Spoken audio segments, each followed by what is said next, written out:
Namaste everyone. Now the stream is on and we are all set.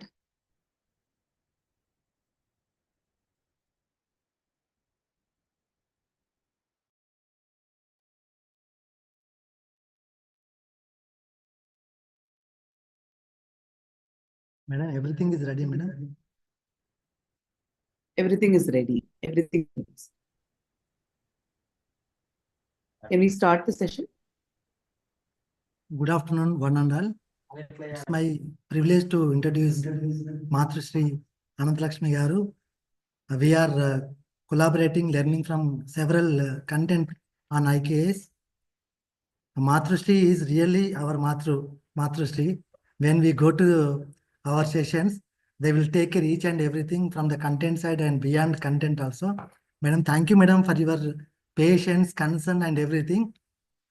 And today, Madam is going to share the thoughts regarding the humanities and social science in IKS. Madam, thank you, Madam, for your concern and continue the session, Madam.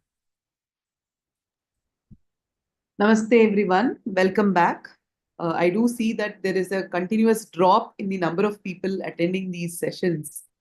I know 7 days is a difficult schedule to keep up, but I hope that you will be able to watch it at a later point in time and also implement this in your own classroom. Let us begin with an invocation. Om Sahana Vavatu Sahano Bhunaktu Saha Viryam Karavavahai Tejasvinavaditamastu ma Vidvishavahai Om Shanti Shanti Shanti Om Shri Gurubhyo Namaha Hari Om. So we are in day 4 of these sessions. Today, as I told you yesterday, we will focus a little bit on Darshana Shastras. And then we will move on to Ayurveda and Yoga and see how it actually helps the student community, which ultimately are the beneficiaries of whatever we are discussing today or as part of these IKS sessions. Okay.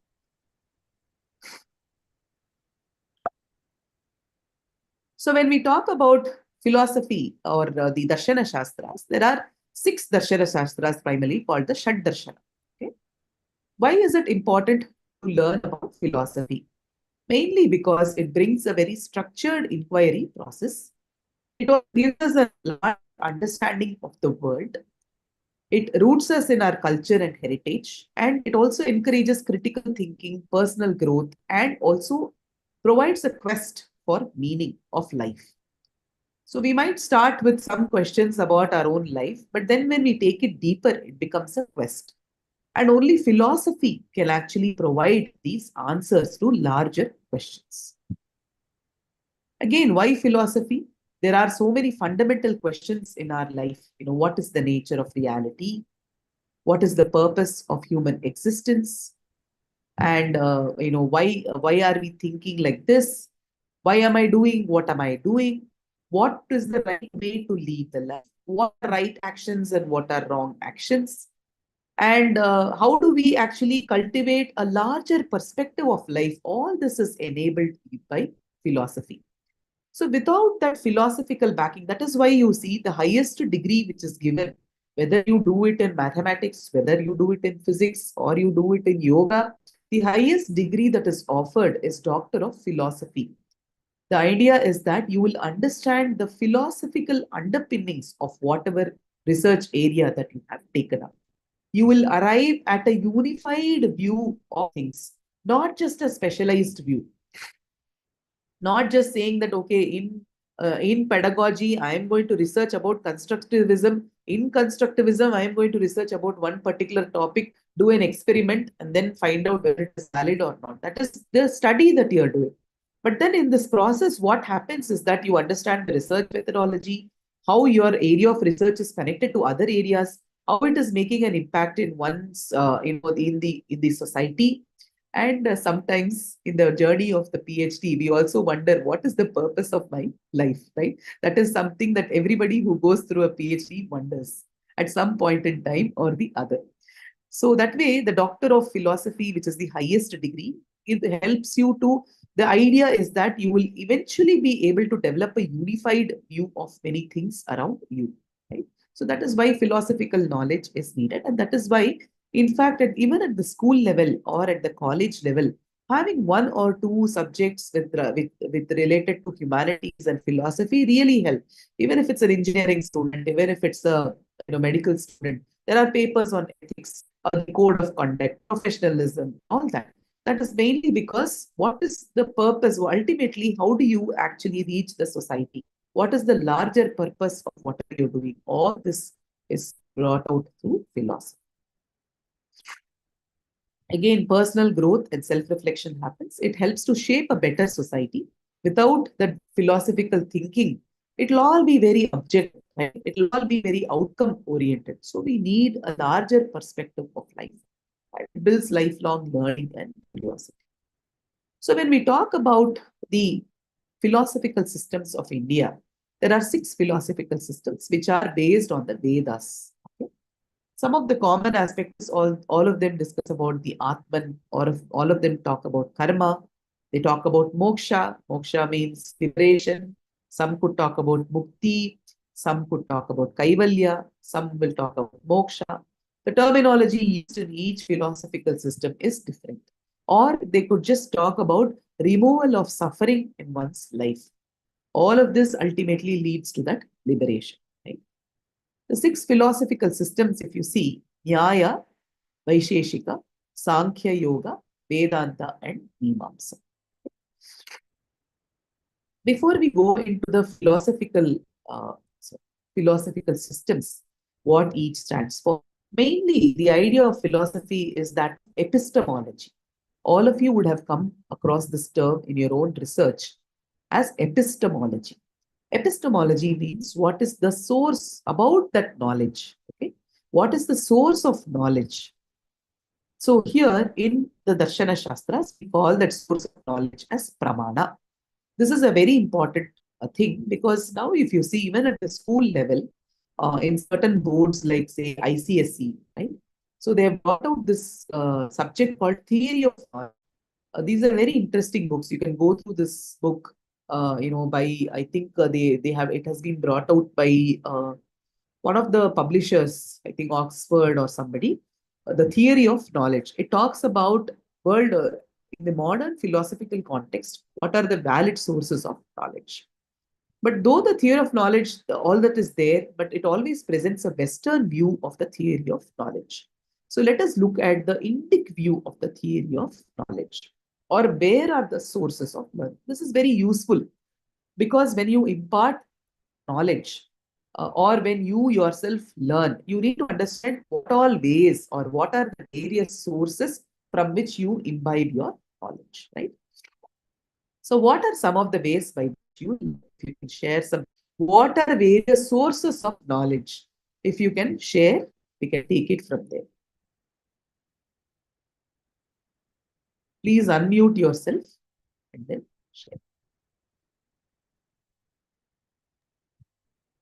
By perception, madam. By perception.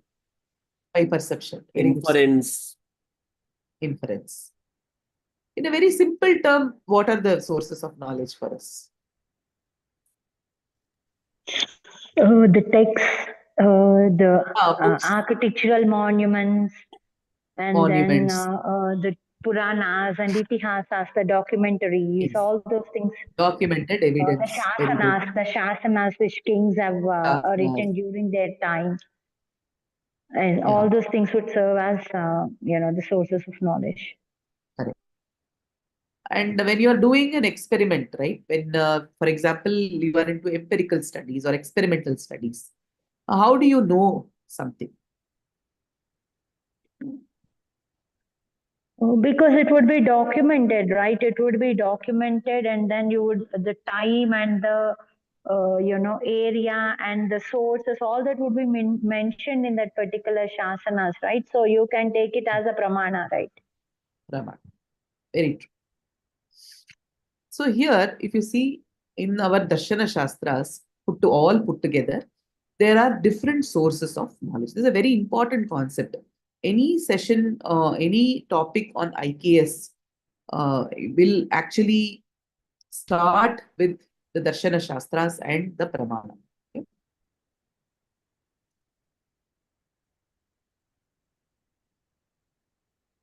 So here, if you see, there are different sources of knowledge. Pratyaksha, direct cognition, okay, where you perceive through the senses. I see a rose and I perceive it to be, I know that it's a rose. So directly I'm seeing it. I smell a rose and I'm able to perceive the smell. I say it's a rose. Again, that is sorry.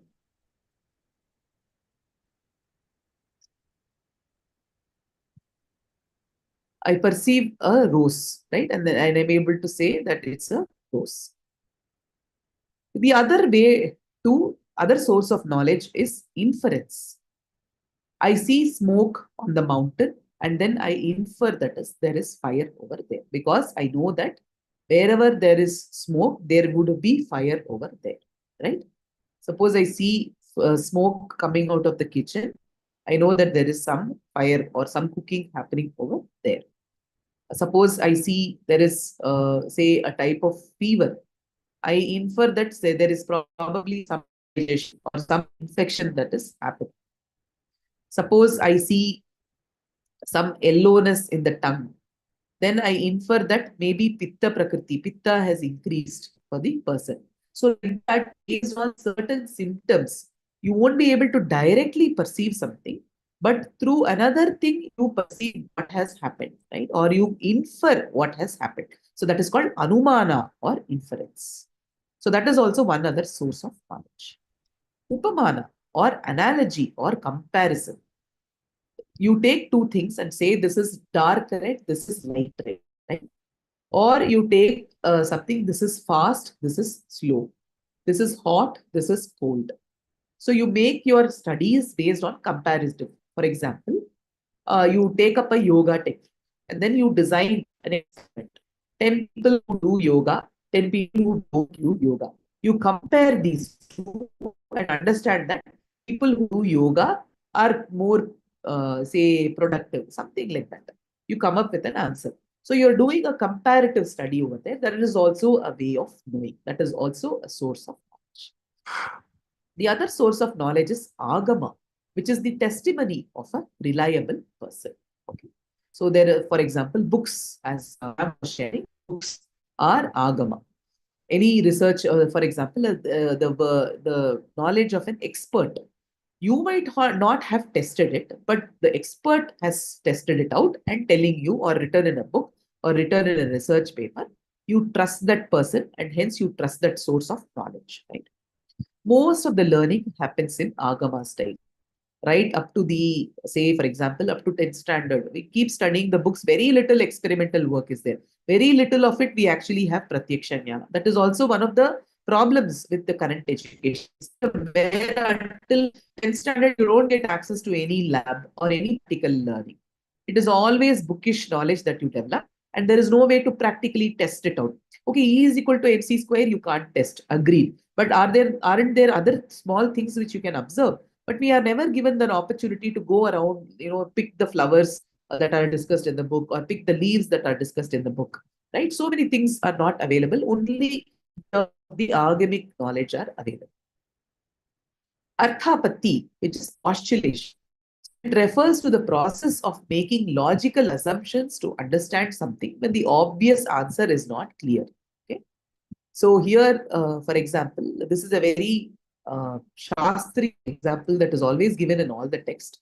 So if there is a person who says that I don't eat during the day, but the person is going on gaining weight. So you assume that the person is eating at night. Okay. So that is the example that is always given in classical text. That is called Arthapatti, which is postulation. Anupalabdhi, oh, sorry, this sentence is not right. Just a minute.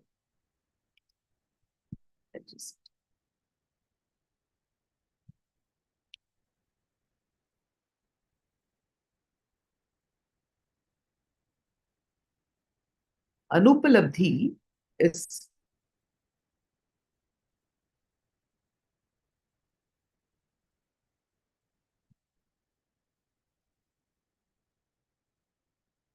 It is actually knowing when something isn't available. Okay.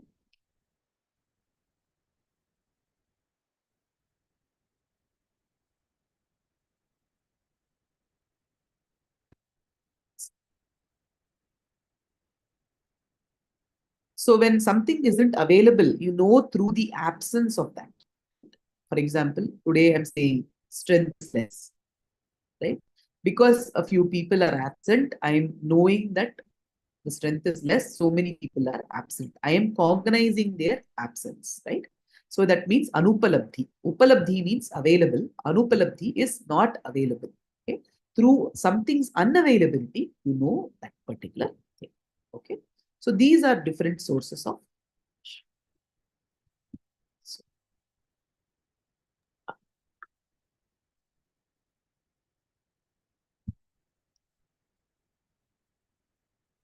So what are the various Darshana Shastras? Nyaya, Inta. Nyaya,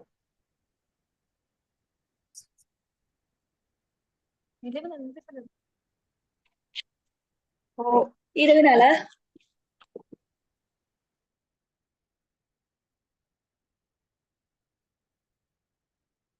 here if you see, Nyaya is by sage Gautama.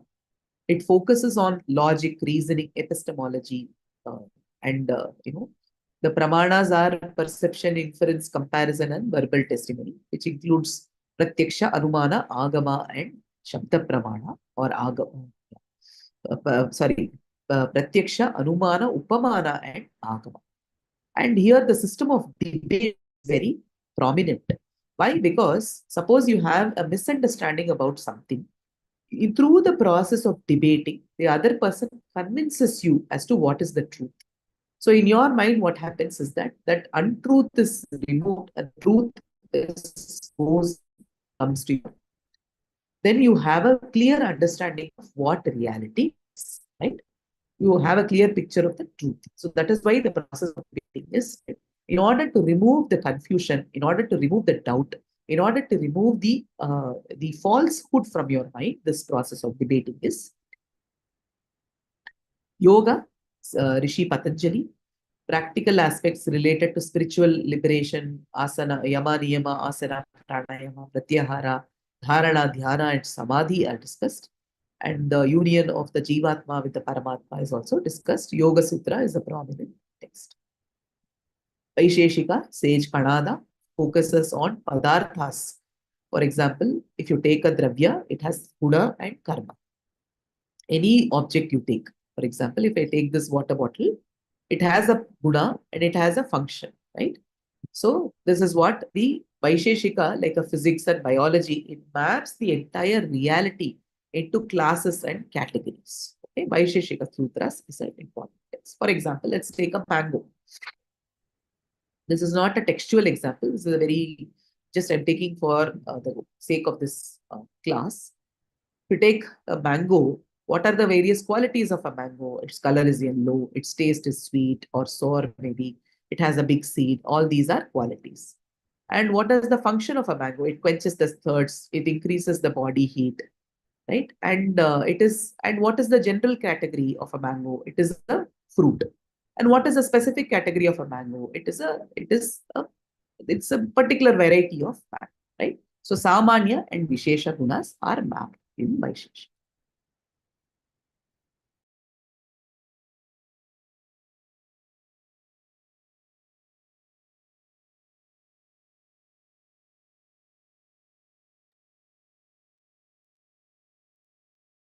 Sankhya by sage Kapila Muni, and it's a dualistic having the Purusha and Prakriti. It talks about 25 tattvas and it understands the idea of Sankhya is that through the intellectual process, by gaining jnana, the dukkha in your life is removed. Sankhya Karika of Ishvara Krishna is the famous text. Purva Mimamsa, Jainini, and it talks about a lot about the Vedic rituals. To it, for Mimamsa, the Vedas are the highest. Vedas are flawless and have to be followed to the letter. The Mimamsa Sutras are the core text. And then you have one more Darshana got missed out. Sorry, here it is. Vedanta. Vedanta is Vedavyasa. Brahma Sutras are the text. Multiple contributors to Vedanta: Adi Shankaracharya, Advaita; Ramanujacharya, Vishishtadvaita; and Madhvacharya, Dvaita. And it focuses on teachings of Upanishads, Bhagavad Gita, Brahma Sutras. And it also explores the idea of the Atman, the Brahman, and the relationship between the Atman and or the Jivatma and Paramatma. So you have the Upanishads, you have the Bhagavad Gita, and the Brahma Sutra. These three texts put together are called the Prasthana Trayi. Okay, Prasthana Trayi. These are the main texts. So if there is a new sampradaya that is created or a new viewpoint that is created, the acharyas of that sampradaya write commentaries on these three texts. That is why you will find commentaries of Adi Shankaracharya of Upanishads. You will find the Ramanujacharya's commentary, Madhvacharya's commentary. Like that, each sampradaya creates their own commentary according to their viewpoint of that particular or reality, right? So Vedanta talks about Veda Anta. It is the end portion of the Vedas, and it is to do with the Upanishads. Mainly the Upanishads. Each many Upanishads that we talk about: Taittiriya Upanishad, Chandogya Upanishad, Brihadaranyaka Upanishad, Keno Upanishad, Prashno Upanishad, Mundaka Upanishad, Mandukya Upanishad. All these are part of one Veda or the other. So this is to do with Vedanta. So any questions so far? We will go to the next topic, which is Ayurveda.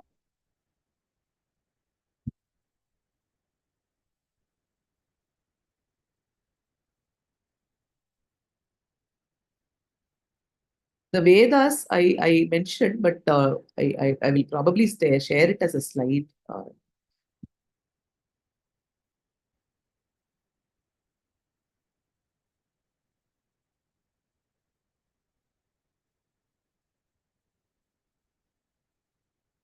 Sir, you're on mute, sir.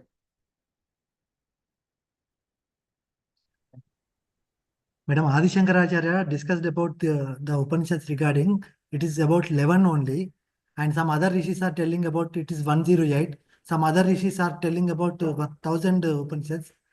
What is the difference between these three things? Actually, the thing is that there are only a few Upanishads which are part of the Vedas. Okay. But then there are so many other Upanishads which may not be part, but might have been written by rishis like Yoga Upanishad, Garbha Upanishad, and all that. A lot of Yoga Upanishads as well. It may not be part of the Vedas, but could have been handed down through rishis of various renowned traditions.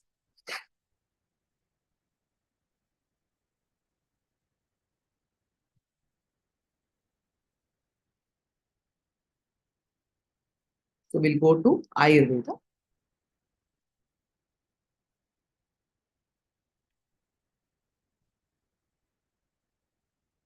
So why Ayurveda is needed is we will also be looking at, as part of this session, some very important classroom strategies which are based on Ayurveda, right? So you have, when you look at Ayurveda, it presents a very holistic approach to healthcare. It balances the mind, body, and the spirit for overall wellness. It's a personalized approach to cater to individual uniqueness, integrates diet, lifestyle, herbal medicine, massage, meditation. All these are part of Ayurveda. And it's gaining popularity because of its natural ways of living, natural ways of getting most of the materials for medicine in a natural way, and its holistic methods. So world over, if you see, even in the COVID times and all that, there were so many people who had actually taken to Ayurveda. So Ayurveda that way is gaining a global standing. And it's an ancient system of medicine, over 5,000 years old, focuses on the balance of the body and spirit. As I told you, it's rooted in Vedic culture. It's a Upaveda. It uses diet, lifestyle, herbal remedies, and focuses on the balance of the body, mind, and the spirit. So here, if you see, the ultimate aim of Ayurveda, if you look at the Ayurvedic text, it also speaks about the Purushartha. Why do we need Ayurveda? Because if you need to lead a life of the Purushartha, Ayurveda is required. If you need to lead a healthy life to the end of your lifespan, then Ayurveda is needed, right? So balancing wealth with environmental responsibility, balancing pleasure with knowledge and relationships, all these are part of Purushartha, and that helps us to achieve a balance. A happy life balances responsibility, prosperity, pleasure, and liberation. So Ayurveda and Purushartha. If you look at the verse that is taken from the Ashtanga Hridaya, it says, Ayu Kamayamanena Dharmartha Sukha Sadhanam Ayurvedopadesheshu Videyah Paramadaraha. Okay? So here the first line, it talks about Ayu Kamayamanena Dharma Artha Sukha Sadhanam.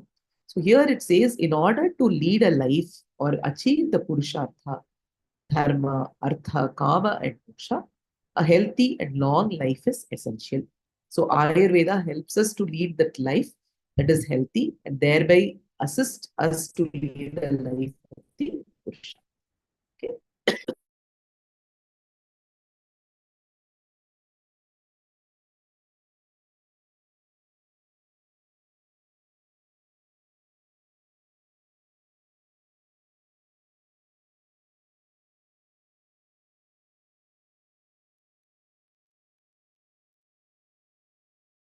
What does Panchabhuta say about Ayurveda or good health according to Ayurveda? Charaka Samhita says, Samadoshas Samagrischa Samadhatumalakriyaha Prasannatmendriya Manaha Swastha Ityabhidhiyate. Samadosha Samagrischa. Say Samadosha means all the doshas in the body should be balanced. So Vata, Pitta, Kapha should be balanced in order to lead a healthy life.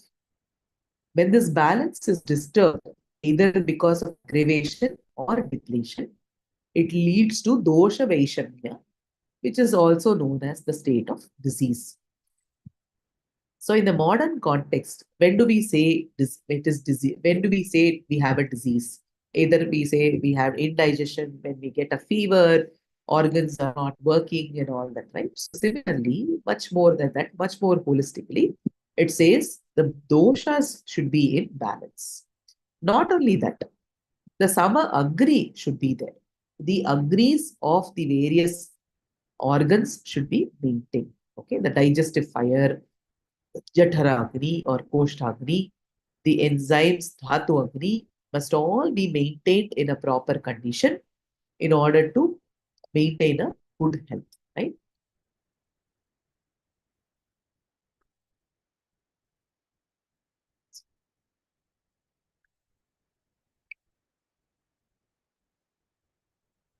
And Samadhatu Malakriyaha, the dhatus should work properly. That is, all the organs and tissues should work properly. And the mala should be removed properly. Okay? So the malas means, for example, sweat should be removed properly. The phlegm should be removed properly. The excreta should be removed from the body properly. So it means that all the organs should work properly. The mala should also be removed. Prasanna, the Atman, the Indriyas, the mind, and the various senses, the cognitive faculties should all have a pleasant feeling. So that is known as swastha, or that is known as good health according to Ayurveda. So samadoshaha, so the doshas should be in balance. Sama agri, the agri should be balanced. Dhatu, the dhatus, the organs should work properly. Mala, the waste should be removed properly. Then the Atman, the Indriyas, the Manas, everything should be happy and pleasant. So that is called good health according to Ayurveda. It's a very holistic definition of good health. And what is the definition according to Ashtanga Hridaya? Right? It says Vayu Pittam Kafascheti Trayo Doshaha Samasataha Vikrita Vikrita Deham Granti Te Vartayati Cha. Okay. Vayu Pittam Kapha. There are three doshas which are Vata, Pitta, and Kapha. Trayo doshaha. Samasataha. In summary, Vikrita Avikrita. Vikrita means disturbed. Avikrita means undisturbed. Just give me a moment.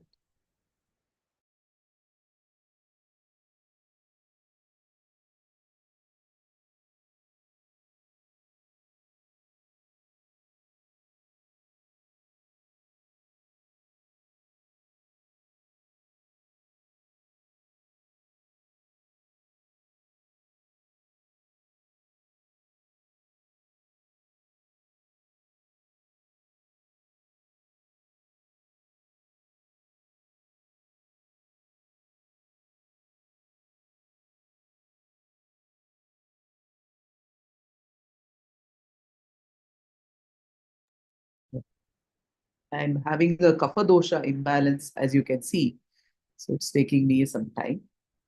So here, if you see Vata, Pitta, Kapha, the three doshas should be in balance. And Vikrita means disturbed. Avikrita means undisturbed.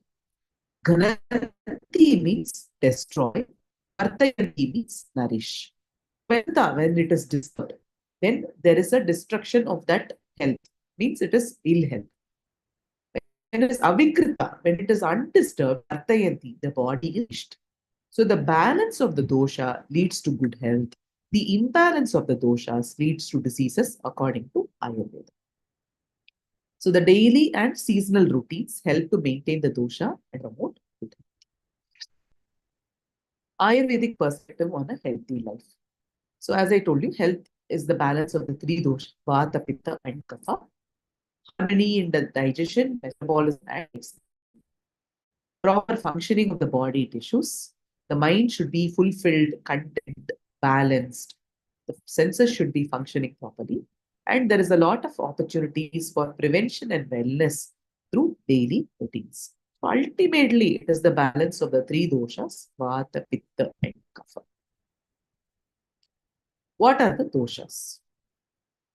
Let us go a little bit into the detail. So we have something called the Panchabhuta, which we will look at shortly. The Panchabhuta together to form the doshas in the body. We call this entire universe as Prapancha because it is governed by the five elements or the five bhutas, right? Prapancha. It is governed by the Panchabhutas. That is why we call this universe as Prapancha. And these, whether it is our human body, or whether it is a rock, or whether it is an elephant's body, or whether it's an ant's body, whether it is a tree, everything is a combination of the Panchabhuta in some proportion or the other. So when we look at this Vata dosha, it governs movement, breath, and circulation. Okay.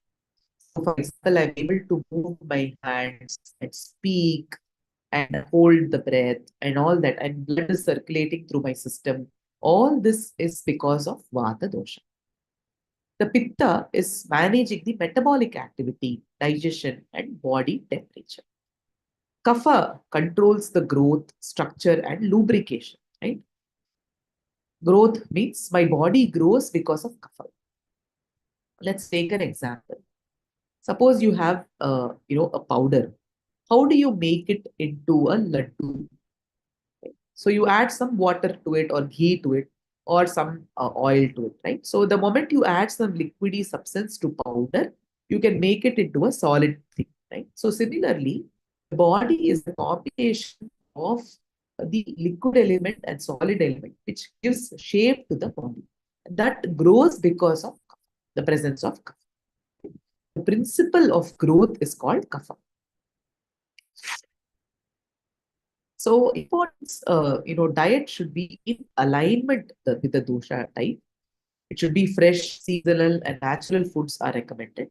And avoidance of processed and artificial food is recommended. Use of spice and herbs for digestion and health. And eating mindfully at regular intervals. And dinacharya. It emphasizes So here, if you see, these are the important concepts of Ayurveda. One is dosha, the other one is food, the other one is dinacharya. Dinacharya concept of Ayurveda emphasizes a daily routine, early rising, meditation, vyayama, proper hygiene and self-care practices, having an appropriate meal at appropriate time. It is only after the digestion of the meal you have the next. And restful sleep at nighttime routine. All these are of dinacharya. Ritucharya, according to the seasons, even you would see that even our own festivals, right? We celebrate in various seasons, and the food that is done as Naivedyam for that particular festival depends on the season, right? Whatever is available in that season, that is where what we offer it to God as well, right? So, for example, harvest season, rice is harvested, so we offer that to Surya Bhagavan as part of the Makara Shankar, right? And then that is what we consume at that time. So specific dietary and lifestyle adjustments are done for each season. An importance of detoxification during the seasonal transitions. So as we move from one season to another, there is also a detoxification routine that is there. And there are a lot of practices to balance doshas according to the season, through the food, through the exercises, through other Ayurvedic karma or practices, we can balance the doshas in various seasons. And it enhances immunity and vitality. The Ritucharya, which is seasonal routine. So Dinacharya is a daily routine. Ritucharya is a seasonal routine. And as part of the Dinacharya as well, a lot of things are discussed about the mental health aspects. So importance of a calm and content mind. There are a lot of practices for stress reduction, mental clarity, pranayama, yoga, having a positive emotional balance, having appropriate relationships and community building activities, avoiding overexertion with respect to something, because sometimes what happens is that even this is a very important aspect, even you, especially when you're taking care of children, we have to be mindful that we don't overexert their activity. Then this leads to prana depletion, and then overall the child feels very tired on a day-to-day basis, right? So that's why even for us, overexertion should be avoided. And integration of physical activity into daily routine. That is why we looked at the Panchakosha model, where there is something for the physical, emotional, vital, and the happiness dimension. So this physical activity leads to good mental health. Ayurveda also talks about herbal remedies, use of medical herbs for prevention and treatment. Common Ayurvedic herbs, turmeric, ashwagandha, triphala, and personalized herbal formulations, proper herbs, integration of herbal treatments with diets, that lifestyle practices. All these are part of Ayurveda, right? So when we look at a little bit of history of Ayurveda here, it's difficult to place Sushruta, but some say it is 600 BC, some say it is 1000 BC. But Sushruta Samhita is an important text of Ayurveda. So there are three main contributors to Ayurveda: Sushruta, Charaka, and Vagbhata. Okay? So during the time of Sushruta, all the 8 branches of Ayurveda, you know, including say pediatrics, geriatrics, general medicine, toxicology, and all that. This Shalya Tantra, which is the the aspects of surgery, were given a lot of importance. And the Vodasa belonged to a royal family. There was the need of treating the soldiers during the war, and that is when they explore this aspect of this dissection and treating the wounds through surgery. So in Sushruta Sarira, it is mentioned that dissection of the dead body was conducted at first by Acharya Sushruta. It was stated that every medical student should also conduct dissection of the dead body. So in the 1700s, what happened was a Maratha cart driver, right? He had served under the British. He was captured by Tipu Sultan, and the soldiers were also captured by Tipu Sultan. And then after their noses were cut off as a punishment for serving the enemy, They were sent back to the English command. After some days, when dealing with an Indian merchant, the English commanding officer noticed that he had a peculiar nose and a triangular scar on his forehead. So, on inquiry, he learned that the merchant's nose had been cut off as a punishment for adultery and that he had a substitute nose made by a Maratha Vaidya who belonged to the potter caste or community. Right? The commanding officer sent for the Vaidya and asked him to reconstruct the nose of the soldiers. And that is when this whole thing. So when we say father of surgery, it is truly Sushruta.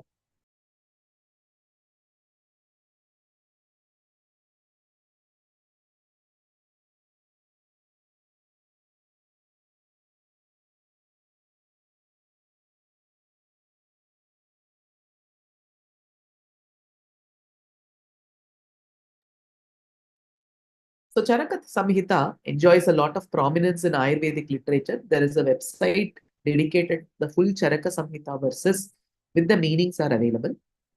And Charaka is also the word means somebody who moves from Chara, one who moves from place to place offering medical service. Charaka Samhita and Sushruta Samhita and Ashtanga Hridayam are recognized as Brihatrai or the big trio books. And Ashtanga Hridayam is by Bhagpatta, who established the Ashtavedya families to preserve and propagate Ayurveda. So this is a brief history of Ayurveda.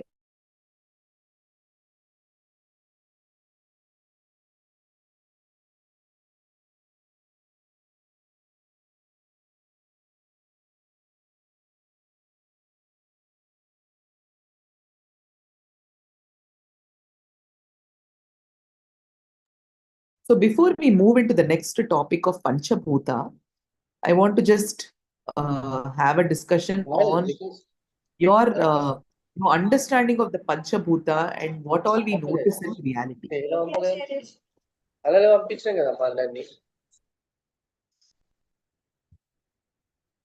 So what are the Panchabhuta and how do we see them in reality around us, in our own body? How do we see the Panchabhuta?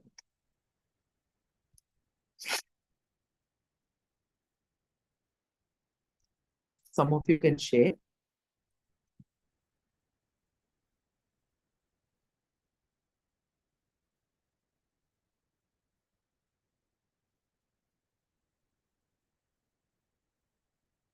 What are the Panchabhuta and how can you see them in your own body and the reality around us? You're on mute, sir.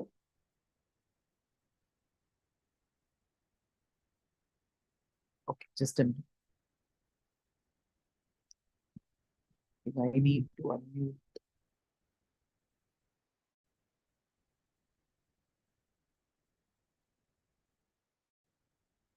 Yes, sir.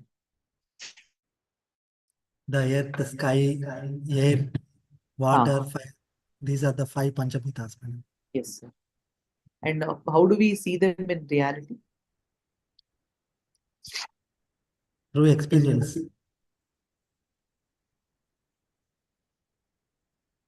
We can breathe the air. Breathing the air. The air we We are breathe living is on the earth. We are drinking living the on the water. earth. We know the Yes, drinking power water. of the water. Correct. We can see the sky. We can Sky. touch the fire. Yes. Very good, sir. What else? Anybody else wants to share?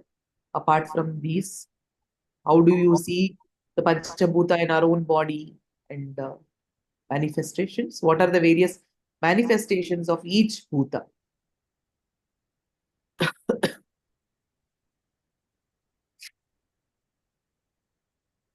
In our human body, majority of the percentage is water only. Water. Very good, sir. So Like when we 21%. say Bhuta, it is also a tattva. It's a principle, right? So when we say Jala, it is not just water that we drink, but any liquid that is there. Even blood. So anything, even oil or honey is Jala tattva. Because it flows, it is Jala tattva.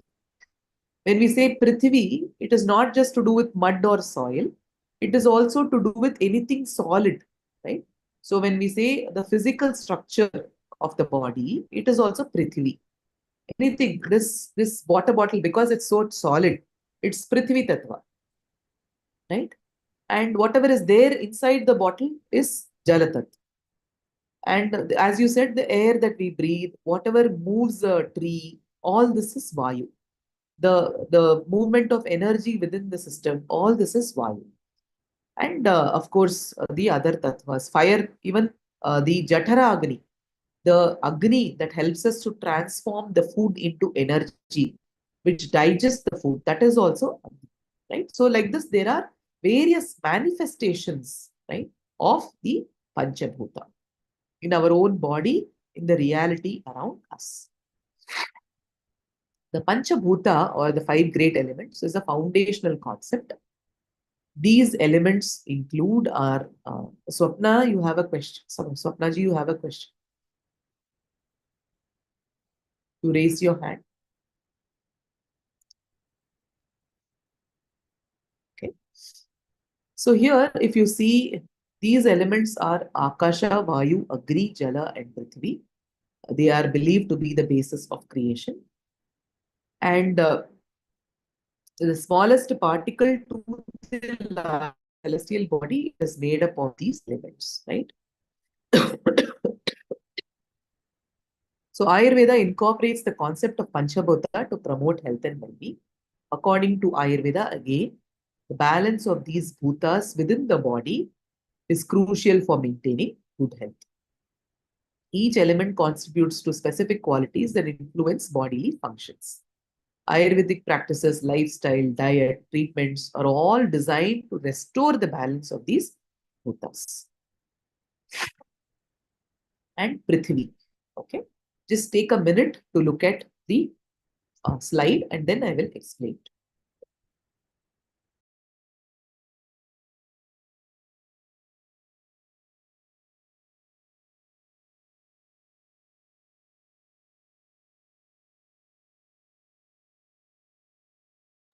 Gomati ji has beautifully mentioned in the chat box.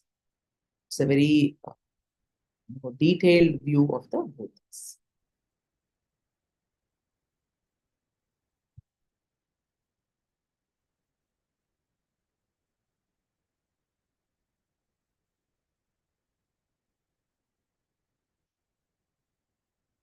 So here, if you look at Prithvi, the characteristics of Prithvi are solid, stable, and supportive.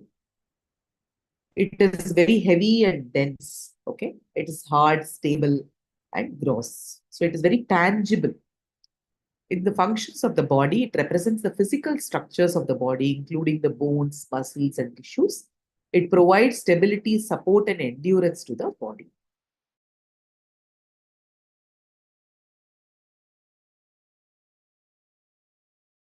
Madam, once unmute, please.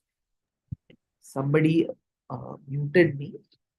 So here, if you see, the functions of the body represent the physical structure of the body, bones, muscles, and tissues. It provides stability and support to the entire system. The associated dosha is Kapha dosha. Jala Tattva or Jala Panchabhuta is fluid. It can flow and it is also binding. The moment you add it with Prithvi, if you can bind things. Its qualities are liquid, cool, soft, smooth, and its moisture. That is Jala Tattva. All the bodily fluids such as blood, lymph, the digestive fluids, everything is Jala Tattva because it is flowing. And it is essential for hydration, nourishment, and cohesion. Even the skin quality is maintained by Jala Tattva. Associated dosha again is Kapha dosha, when Pitta dosha is associated with this. Agni, it is hot, sharp, and transformative. As I told you, the food that you eat is transformed into energy.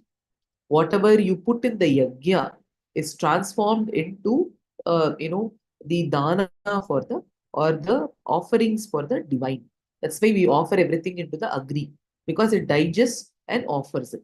So there is a story in the Mahabharata where there was a yajna, and because so much ghee was poured into the yajna, that the Agni Devata himself lost the digestive capability.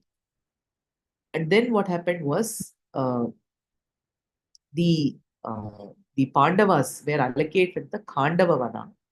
So the Khandavavana was full of bushes and shrubs and herbs. So Agni was advised that you burn the Khandavavana. Anyway, that has to be cleared up. You burn it. There are a lot of herbs and shrubs there. Once you eat it, your digestive power will be restored. So he burnt the Khandavavana and then his digestive power was restored.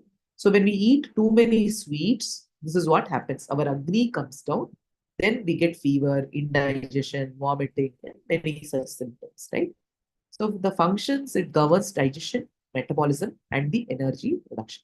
So it is responsible for vision, it, body temperature regulation, and transformation of the food into energy. Associated dosha is Pitta dosha. Right?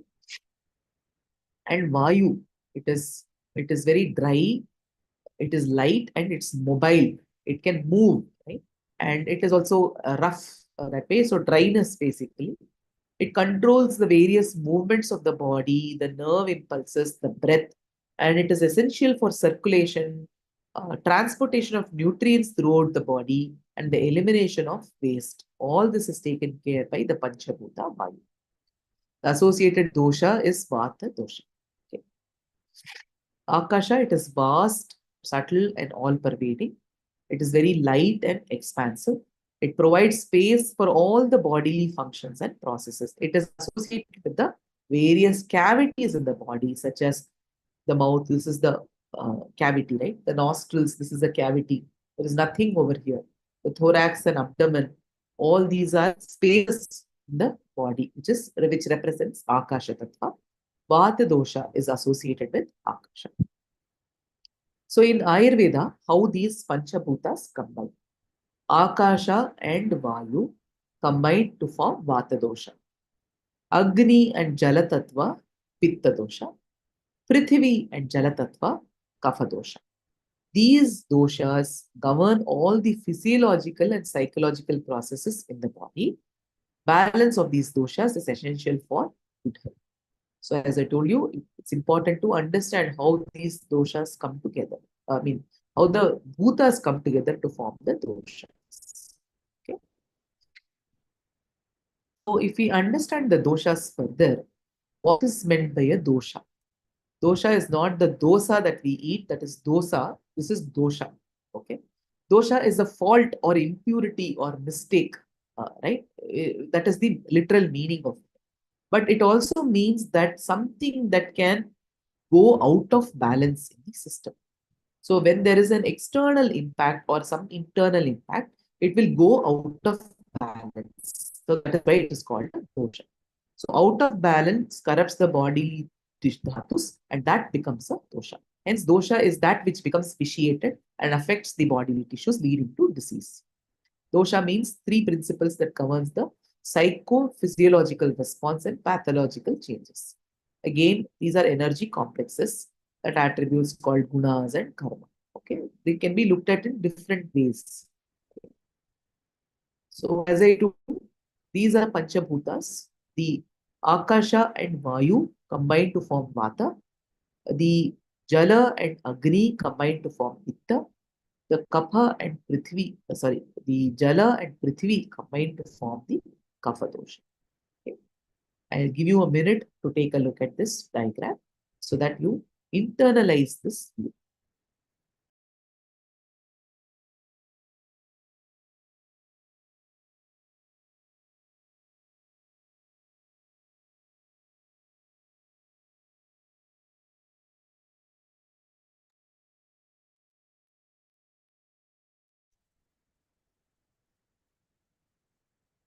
Again, I'm repeating this. Pitta is equal to air, Pitta is equal to fire, that is Agni and Jala. Vata is Akasha and Vayu. Kapha is Jala and Prithvi. What are the factors that impact the doshas?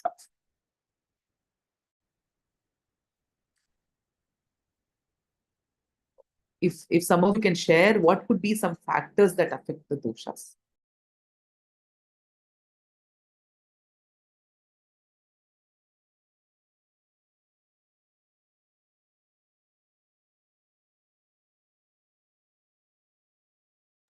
Please unmute and answer. What are some of the factors that affect the doshas?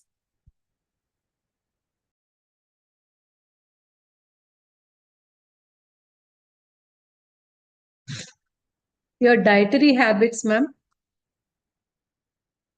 Yes, diet plays a very important role.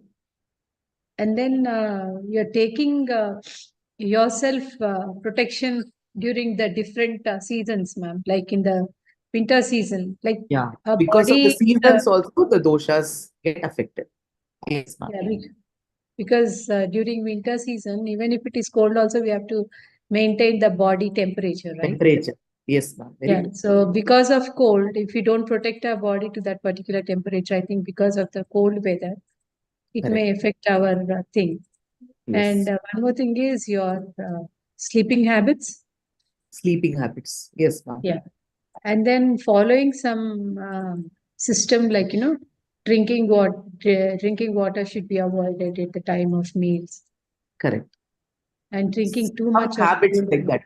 that. Yeah. Yeah, habits. Even And then, emotional stress can also cause imbalance of the doshas. Yeah, even wrong your combination. psychological status also. Yes, ma'am. Psychological Like, state. unnecessary taking the pressure, Correct. stress, and your ambience, like, where you're working, where you're living, that also counts a lot. The positive environment, we can avoid all these things. So as So- far as possible, we should Ah. not think about ourselves also, and even with whom when we are in a group, like, how to maintain normal environment, which is more important in the field of teacher education, and maintaining that kind of environment in the classroom. Correct.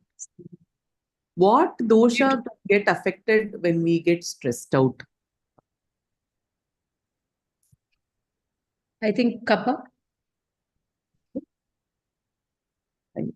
But most likely it is pitta, because we get nervous and then Yes. we have this feeling of, they say, pet mein choohe dod rahe, kind of feeling. Some acidic feeling we get in our stomach. So that is basically pitta dosha. Yeah. Swapna ji was telling something.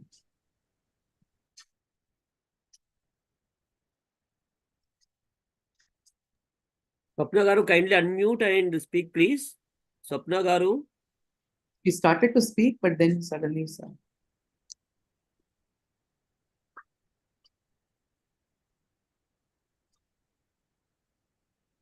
Okay, no problem.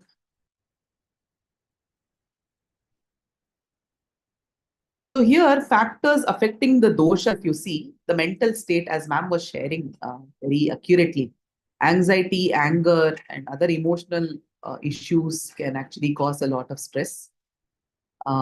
Chronic stress levels or lack of relaxation, even age, childhood, adulthood, and old age, different doshas can get imbalanced. Hormonal and physiological changes can Good affect. afternoon, ma'am. Yes, so Yeah, I'm sorry. Actually, when I tried to unmute, I couldn't. There had some technical issue. I just wanted to say that, one thing is wrong combinations of food. Like few people have wrong food habits, like eating spicy food along with the tea. They prefer to eat as snacks. Few people although few people might know it, knowingly they may not have their resistance to stop or avoid that eating, and few people unknowingly they have this kind of eating. The wrong combination of food will cause this doshas. And the second thing is, a few of them have already highlighted environmental factors. I would like to say it as a toxic environment also. Even it may be in our relation, or maybe in the work area. One must know how to handle it. This also may cause stress and anxiety. So not knowing how to handle it, and sometimes it may be so toxic that we cannot handle at that particular time. We have to prefer to move out. moved. Yes. Which may cause nervousness and cause to doshas. That's what I wanted to say. Thank you. It's a lot of stress. Toxic environments One is severely toxic, even mildly toxic environments where there is a lot of pressure on to perform on, say, learners, for example. There's a lot of pressure. Like, for example, I've seen a lot of children go to coaching classes. Practically, their 11th, 9th standard to 12th standard is taken by coaching classes. So there it is like I've heard in some coaching classes where they are asked to look at the wall and then, just study without any other social interaction. So all these kind of things can put a lot of pressure on children, and that definitely causes a lot of imbalance with respect to their health, right? So then even genetics can cause, some prakriti related issues. Prakriti is predisposition of the doshas. Some medical history can create, or even other induced, for example, COVID. uh, None of us were prepared to handle that COVID, but then it was there in the environment. All of us went through one or multiple rounds of COVID, right? So that is also there. So it could be Adi Bhautika, which is caused by social forces, could be other bhutas like the COVID, or it could be Adi Daivika, whatever karmic, because of something that we did in the past or something which we are destined to go through, that also can cause diseases, or Adhyatmik, because of something that we did also we can contract diseases, right? So there are multiple factors that imbalance the doshas. So let us look at some of the doshas in detail, and we will come to designing some important strategies for learning. So Vata dosha is associated with movement. The qualities are lightness, dryness, coldness, and roughness. It governs the breathing, circulation, elimination, nerve impulses, thoughts, emotions, and sensory experiences. Pitta dosha is associated with heat, sharpness, and intensity. It is impacting digestion, metabolism, understanding, and intelligence. So people, even you need intelligence, you need Pitta dosha. Kapha dosha, it's associated with structure and stability, coolness, softness, stability, support, love, forgiveness, compassion. All these are governed by Kapha dosha. Okay. So here, if you see it, the doshas in general are impact the entire body, but there are very specific sites also, right? So below the navel region is Vata region. In between, the middle part is actually the Pitta region, and the upper part is the Kapha region. Why? You can easily map it. Below Vata means, for example, Pitta dosha, right? Pitta dosha means you get acidity, you get this burning sensation in the stomach. All this happens in the middle region. Kapha dosha, you have a cold, you have a cough, you have chest congestion. All this happens in the upper side. You have limb pain, joint pain, and all that happens in the below region. So Vata dosha gets imbalanced in the below region. Pitta dosha imbalance gets manifested in the middle region, and Kapha dosha in the upper region. Okay.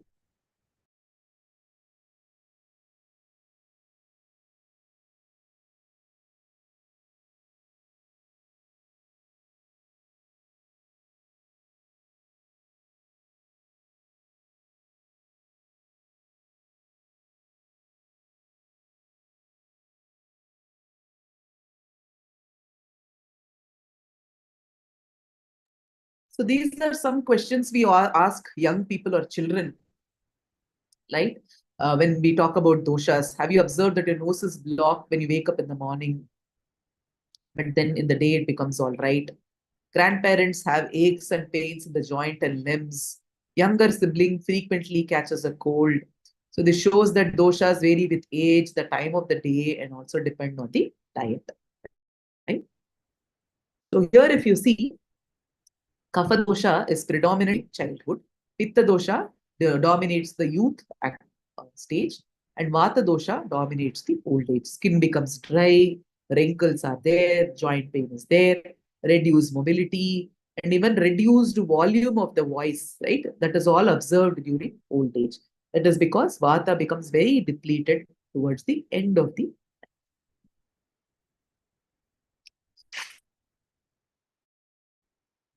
doshas on the time of the day, the first part of the day and first part of the day, it is kapha. Middle part of the day and middle part of the night is Pitta. The third part of the day and third part of the night is Vata. Okay? So here, if you see in the morning, that's why many people first part of the day Kapha, they start to sneeze as soon as people wake up. Many people start to sneeze because Kapha dosha, there is a high possibility of imbalance in the morning and in the beginning, in the first part of the night also. Pitta assists in digestion. That is why we have food when the pitta is high, so that the food can digest properly. And in the evening, vata is high. That is why you can play, you can go out, and all of that, right? So you can have some movement in the evening.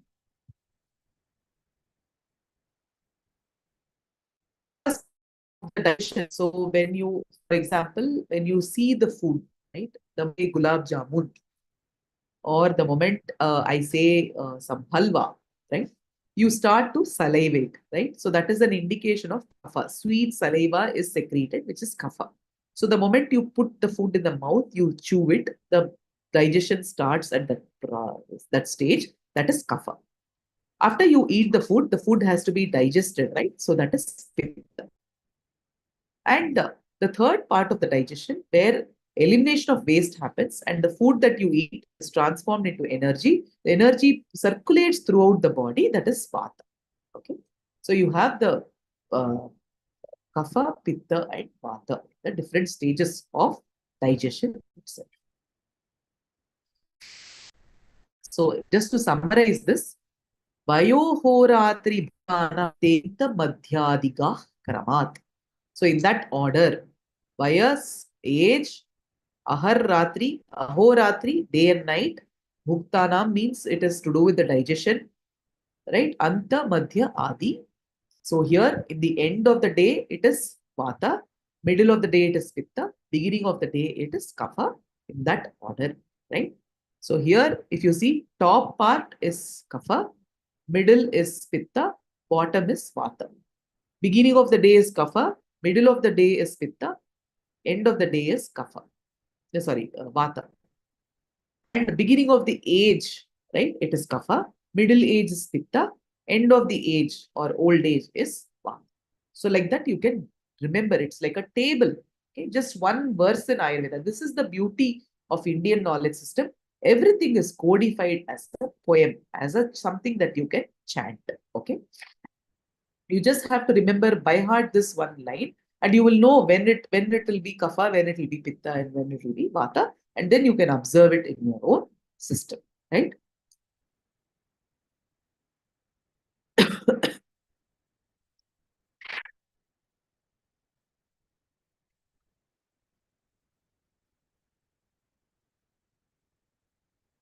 So here, if you see,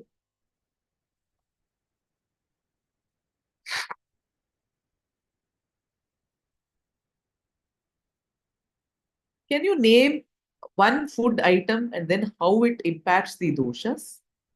Through your own understanding, you can also look at the slide, but based on your own understanding, please share. Then we will continue.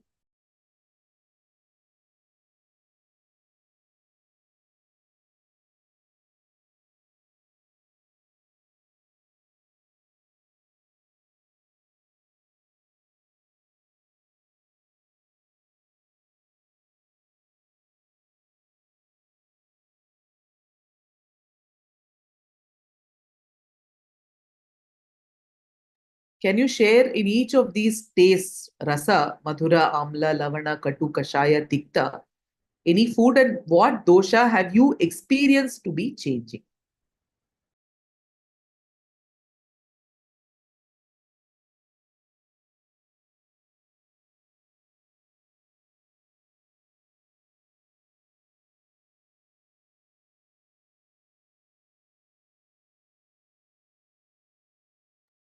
Kindly unmute and share, please. If anybody is unable to unmute, kindly raise your hand digitally. So we'll give the option. Already, I think we may give an option to unmute for everyone. High eating of pulses, overeating with wrong combination, overeating of pulses with wrong combination may lead to vata dosha.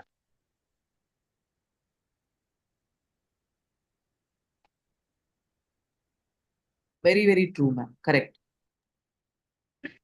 Thank you. Thank you, ma'am. Thank you.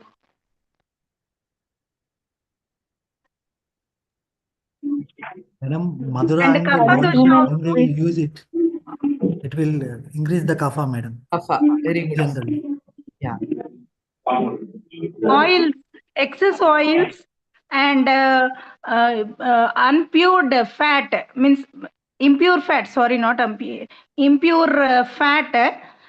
Which we take in our cooking process may lead to kapha dosha. Having too many sweets Yes. gives kapha. Krishnavedi ma'am, what are you saying? Having too many sweets gives kapha dosha. Too many sweets increases kapha. Yes.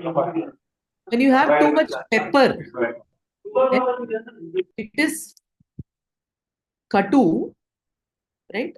Then it increases the pitta dosha. It is karam, it increases pitta dosha.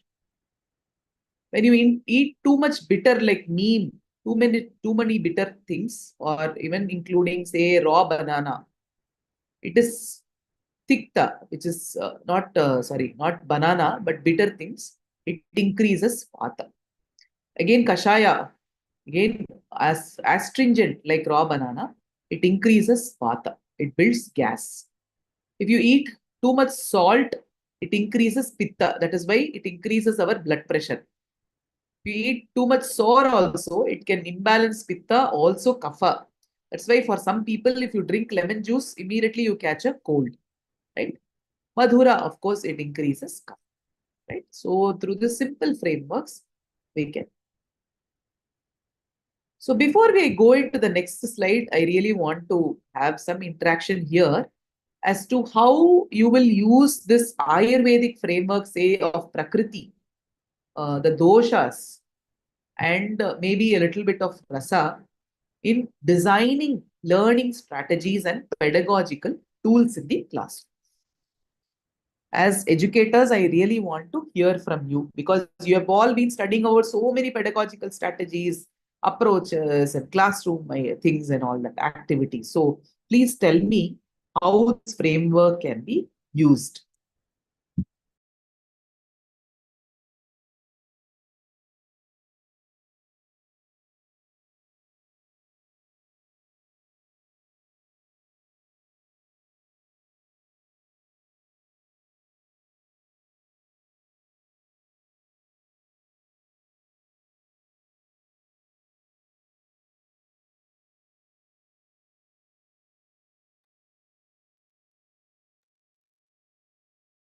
Let me do something. I will just create breakout rooms, maybe, and then I will assign some breakout rooms. In that breakout room, I'll give you about 10 minutes to discuss this and come back. That might be a helpful strategy, I feel. Okay, let's do this. So there are 60 people, close to 60 people. I'll create breakout.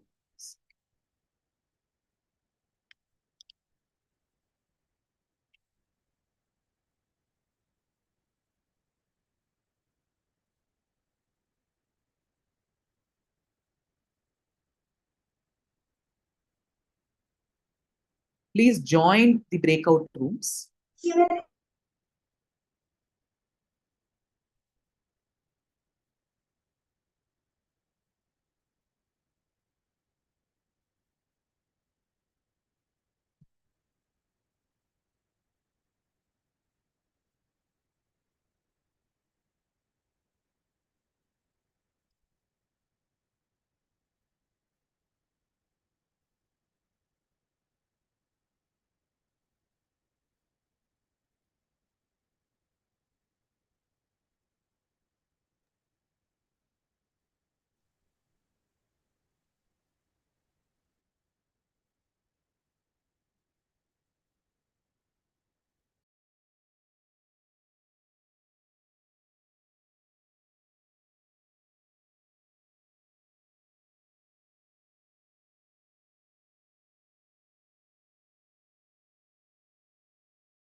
Many of you have not joined the breakout rooms. Please join the breakout rooms.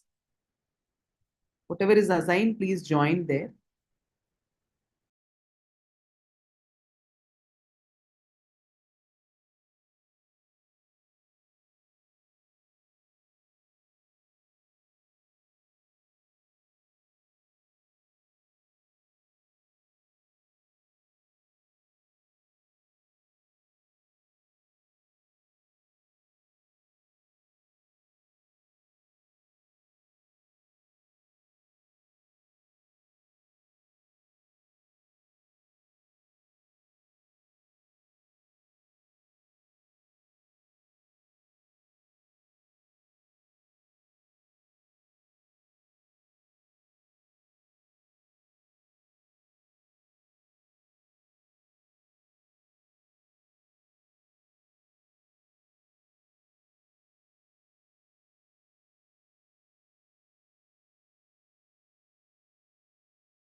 Madam, something is wrong. Actually, we are unable to unmute.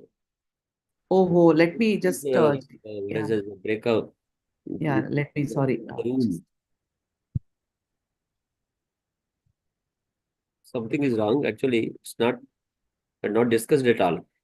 Yeah, I saw, I went to one room, it was, Yeah. nothing was happening over there. Let me just.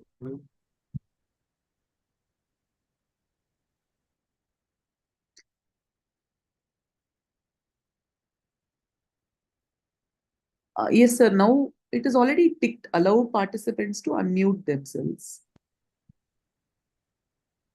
Yeah, now I have enabled. Please join the rooms again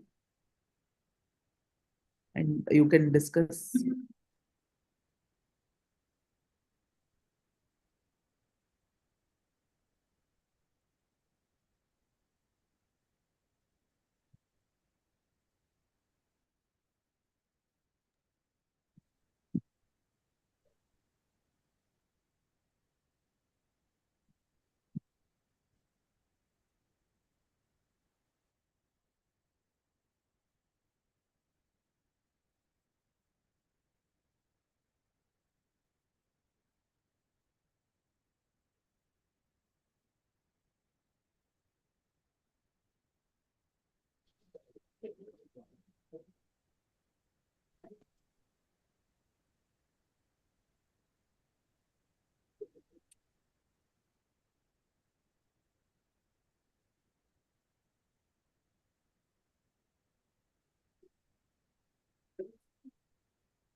Dr. Shekhar, Yes, please join any meeting. Lakshmi ma'am, please join the room.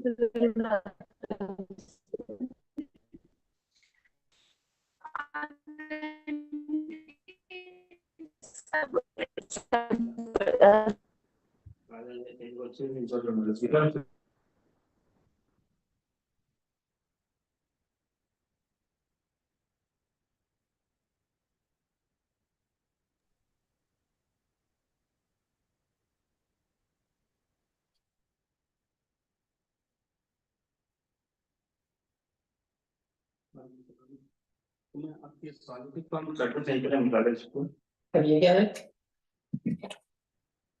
Assessment 5 assessment 5 है क्या? कौन सा? हाँ 5 का है वो, 5 है, खाली ये लिख ले तो पास हो जाते। हाँ।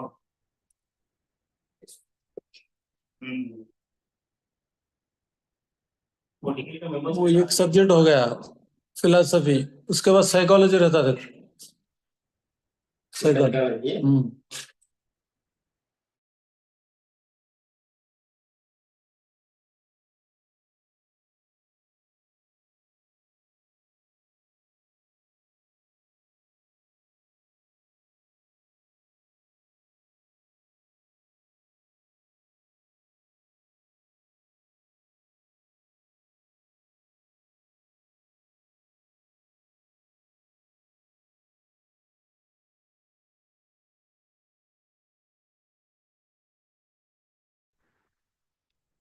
Those watching the live stream, just give me 2-3 minutes, after which this activity will be closed.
So you hope you had a minute or two to discuss. I know it's a very short time and that too you were not able to unmute. But nevertheless, maybe you can just reflect on your own. So here, each child is actually born with a certain composition.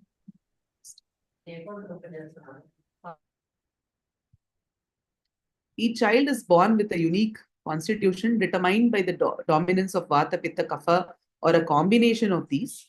So knowing a child's Prakriti can help in understanding their learning styles. For example, Vata people could be very creative and quick learners. Pitta students could be very focused and goal-oriented. Kapha students are very steady and persistent, very, very stable students. For example, Vata children could show a lot of high energy. When you see children moving here and there without being stable, it means it's a certain Vata Prakriti, right? Pitta children may be very assertive, very intelligent, very assertive, can get very irritated very easily also. And Kapha children may be very, very calm, very stable, but require a lot of extra motivation because you'll need to push them to do something, right? And health tendencies, Vata may be susceptible to anxieties. Pitta may face a lot of acidic reaction. And Kapha might deal with a lot of weight issues, right? So, Ma'am, good afternoon. yes. Sorry for the interruption. Yes, ma'am. Yeah, ma'am, I have a doubt with regard to this Vata dosha and Paityam. What is Paityam in which, under which dosha it comes? What is the word, ma'am? Paityam, we will say, no? Is it increased dosha of Vata? What I heard it previously from someone, but I'm not sure for the answer. I have this doubt and sorry for the interruption. I am not aware, ma'am. If you can just type it out, I can just. Madam, in Telugu, Paitya, which says it is very much related to Pitta dosha. She's asking about Pitta dosha. Okay. Thank you. Thank you. Thank you. Thank you, sir. So how do we create some personalized learning strategies? So Vata dominant students are very creative, energetic. They can imagine a lot, but then they have problems with delivering things. Okay. So even amongst adults, suppose you form a team, right? There will be people who will give a lot of ideas, but find it difficult to implement. But then their ideas are very important because their thoughts flow very freely. They don't feel restricted. They can just think about anything in the world, right? So they're highly imaginative and creative, quick learners, but may also forget very quickly because Vata means it is air, right? It's very difficult to grasp. So they can also forget very quickly. Restless, they have very short attention spans and enjoy variety and new experiences, right? So such will be a Vata learner. So every classroom has such a learner. So using interactive and imaginative methods like storytelling, art, hands-on activities to keep them engaged. Frequent breaks may be required because they keep fidgeting things, right? Small manageable tasks break down lessons into bite-sized portions for them so that they can focus easily. And incorporate visual aids, auditory material, kinesthetic activities to cater to their need for variety. And you can include mindfulness practices like breathing exercises, which will help them to ground themselves and calm them down so that they are feeling more stable, right? Pitta-dominated students are intelligent, focused, very goal-oriented, driven, but can also get very agitated, get very stressed out very easily. So challenging content offer advanced material or complex problems that stimulate their intellect and keep them engaged. Provide a very clear goal, clear structure, organize the material so that they are comfortable, learning. Vata Prakriti, even if you don't organize much, they will easily be happy because they're very creative. They don't like to organize it too much. Debating and analysis, because they're very active, you can give a lot of debates and group discussions and problem solvings. In fact, they can even practically they can solve problems. Positive reinforcement is needed so that they gain confidence. And cooling practices, which are yogic practices, simple meditation techniques, whichever help them to manage their stress, that is very, very useful. Kapha dosha domination are slow but steady learners.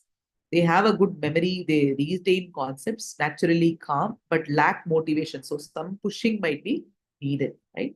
But they always prefer routine. So if you have a lot of kapha oriented learners in your classroom, but you keep changing the pattern, then they find it very difficult to understand. So that is why in the young ages, right, already the dosha that is predominant is kapha dosha. That is also tending to get imbalanced. So when in young age, that is why setting a routine becomes very, very important. Why they say that for children, setting a routine, you have to wake up at this time, come to school at this time, have lunch at this time. This is the time homework. Having a routine helps because that's the predominant dosha at that point in time. You have engaging and stimulating lessons. You can use interactive and engaging methods to counter their tendency and sluggishness. Can encourage a lot of participation, motivate them, incentivize their motivation so that they are not passive listeners. Keep repeating the concept so that they feel more participative, right? Reinforce concept through repetition to leverage their strong memory and learning style. Physical movement include physical activities such as role playing, outdoor lessons to energize and activate their mind. And motivational techniques, achieve set milestones so that even if they do a little bit, give them some motivation because you need to push them. Kapha students, you need to push them to pay attention, deliver things, focus on the outcomes, achieve a lot of things, right? That will build their commitment and enthusiasm. So general strategies provide a mix of dynamic, structured, and calming places so that all dosha types are included. Adapt the teaching pace, quick learner, engaging lessons, pitta students, balanced pace with depth. Kapha students need more time. Incorporate movement. Movement benefits all the doshas. So basically include a lot of activities in that. Today's last topic is yoga. Ashtanga yoga, yama, niyama, asana, pranayama, pratyahara, dharana, dhyana, and samadhi. Yama leads to is personal kind of values. You have satya, ahimsa, and all that. Not to tell lies, not to be harmful, qualities. Niyama are some disciplines that one needs to follow.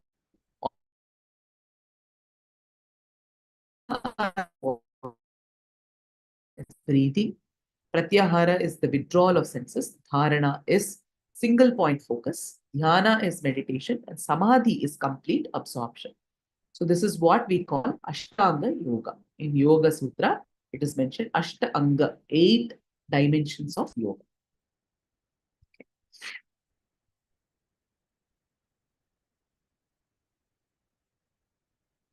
These are 8 dimensions of yoga. Okay. What are the benefits of yoga? It provides muscular flexibility. It provides enhanced function of the organs, enhances lung capacity. It restores emotional balance. It brings in cognitive balance. A lot of neuroscientific benefits of yoga have been very well studied. It balances the sympathetic and parasympathetic system, and it brings peace and harmony. So at the physical level, at the emotional level, at the cognitive level, and at the spiritual level, yoga brings in a lot of benefits. So when we say Panchakoshiya development, yoga alone can ensure, just if you take yoga as a pathway, it can ensure that all these dimensions are benefited. So incorporating yogic practices on a daily basis into your classroom becomes a very crucial. So here we will spend the next 3-4 minutes understanding stress, right? Okay, this is a very important in the student context. So stress can be looked at as physical, emotional strain that could be triggered by an external or internal event. The mind-body connect is evident when one looks deeper into stress. A stressed out body impacts the mind, a stressed out mind impacts the body. So they are both very, very connected to each other, right? Though there are measurable biochemical parameters within the body, each experiences them in a different way. Each experiences stress in a different way. Changes in the external and internal environment impacts this biochemical process, and then that is how we respond to various situations. So what is the mechanism of stress? the initial stages of stress, it was called as general adaptation syndrome because it led to a lot of hormonal changes. But our body has sympathetic and parasympathetic system, right? They help to keep the body in balance. So whenever you face a stressful situation, right, the sympathetic nervous system kicks in. That is why we have flight, fight, or freeze response. So either we can fight the threat, or we can run away from the threat, or we freeze in fear, right? So this is the response of the sympathetic nervous system. But once the threat is gone, the body comes back to its normalcy because of the parasympathetic nervous system. But if the parasympathetic system is not able to kick in, there is a constant stress that is given to the system. Then what happens is that we experience a chronic stress, right?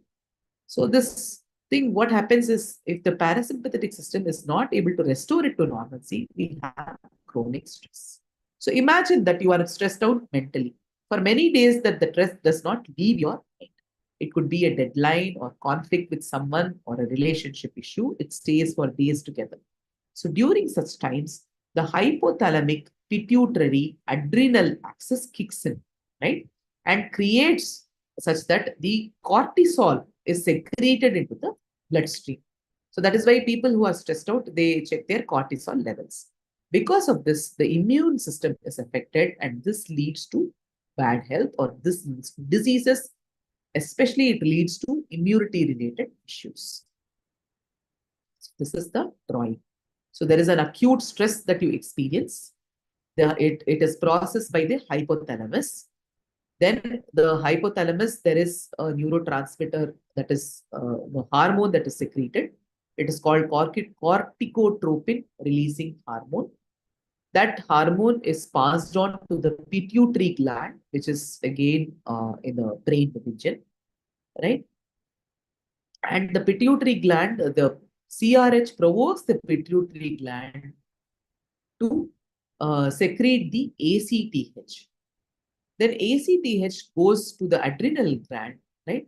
And what happens that many neurotransmitters and hormones are secreted, which is adrenaline. That's why we have an adrenal rush.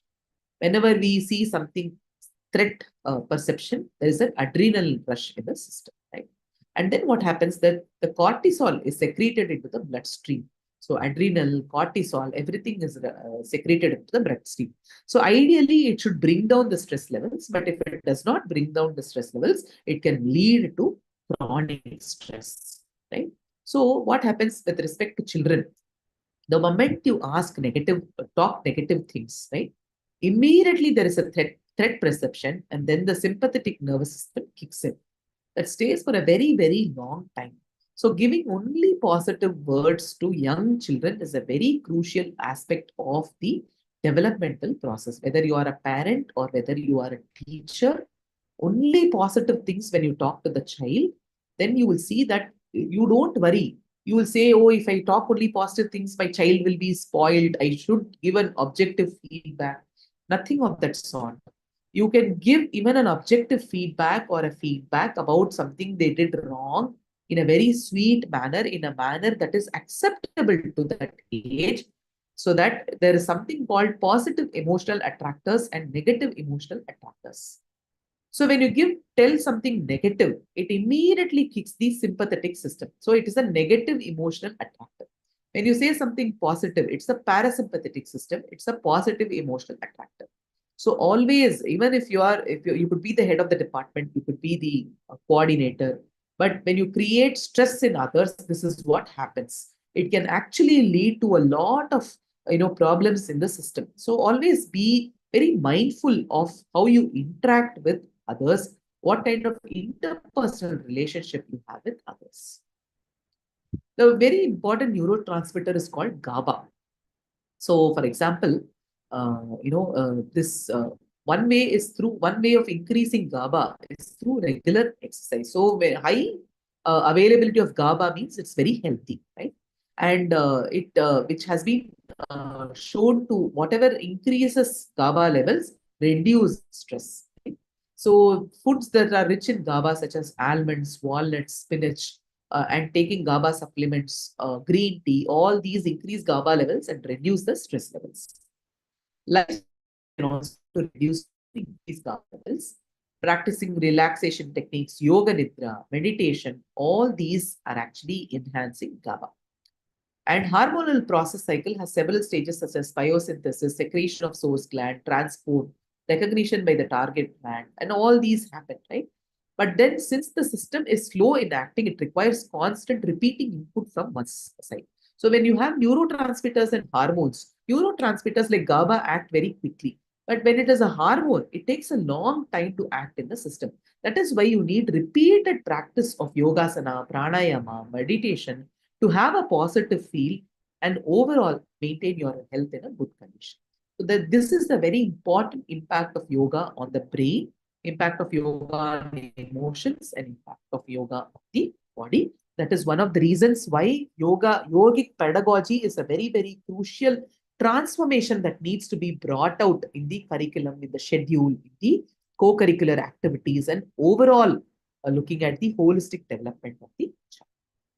So we'll stop here. If there are any points to discuss or anything to say, I will just conclude with a prayer. Om Loka samasta sukhino bhavantu. Loka samasta sukhino bhavantu. Loka samasta sukhino bhavantu. Om Shanti Shanti Shanti. Om Shri Guru Bhyo Namaha.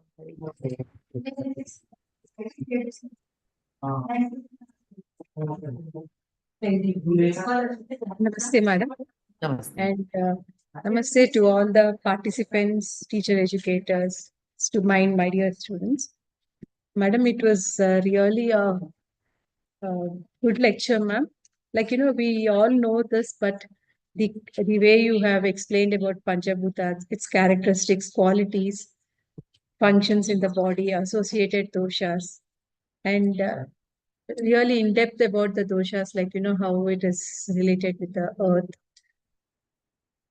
by Panchabhutas, and how psychological and physiological aspects leads to the pathological changes. And you have spoke about even the stress mechanism and its management, and how the adrenaline will increases when we are in stress, how the adrenaline secretion will increase and how it affects our body.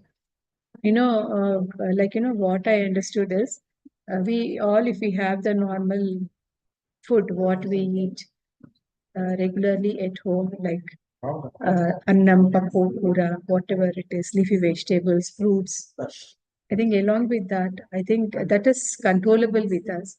And even the psychological status, like somebody has told, like, if you have the stressful situation, you should avoid it. Just get up from that particular place and be peaceful. And by your lecture, whether it is psychological or physiological aspects, it is in the control of oneself. What to eat and what to take mentally, it all depends upon the individual. And sometimes it goes beyond our control. I think that time, that mechanism also you have given us, but for a little while, we need to face that particular situation and try to overcome. And in this platform, because all of us are teacher educators, all of us are experiencing the situation and physical and psychological conditions, we are able to overcome. But this message has to be carried out to the youngsters. That is what is the main objective of Indian knowledge system, why government is stressing and why we are conducting all these workshops. So it was really a great, informative and wonderful session, ma'am. Thank you very much. Hope it is same thing from our participants also. So now shall we ask them if participants have any questions or doubts? I think it's open for discussion. I request the participants to unmute their mics, and then you can ask questions or you can send your queries in the chat box. Participants, it's open for you for discussion.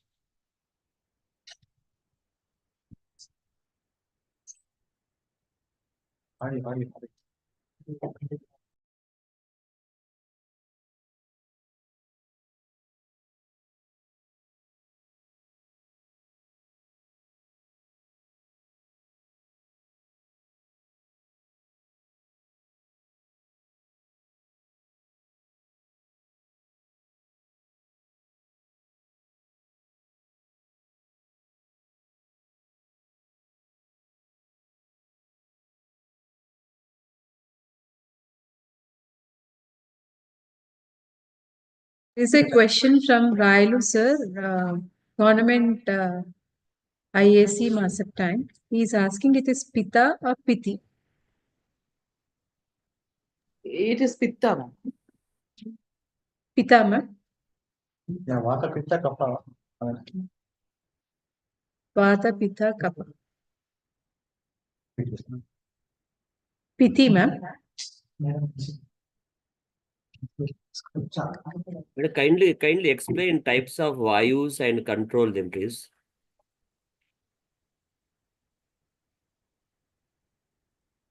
So the type of vayus are Pancha Prana, Prana, Udana, Samana, Vyana, and one more Prana, Apana Vayu.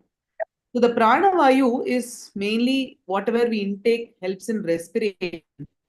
The Apana Vayu is working downwards, it helps in excretion and the reproductive functions. The Samana Vayu helps in digestion. Okay? And Vyana Vayu helps in circulation. And the Udana Vayu helps in the upward processes like speech, memory, thinking, and all that. So when we do activities accordingly, pranayama practices, then it ensures that all these functions of speaking, digestion, excretion, and movement and circulation, all these happen in a proper manner.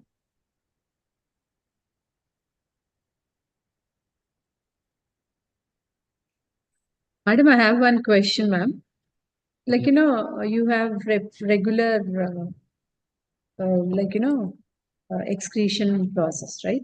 So sometimes, like your early morning, you will not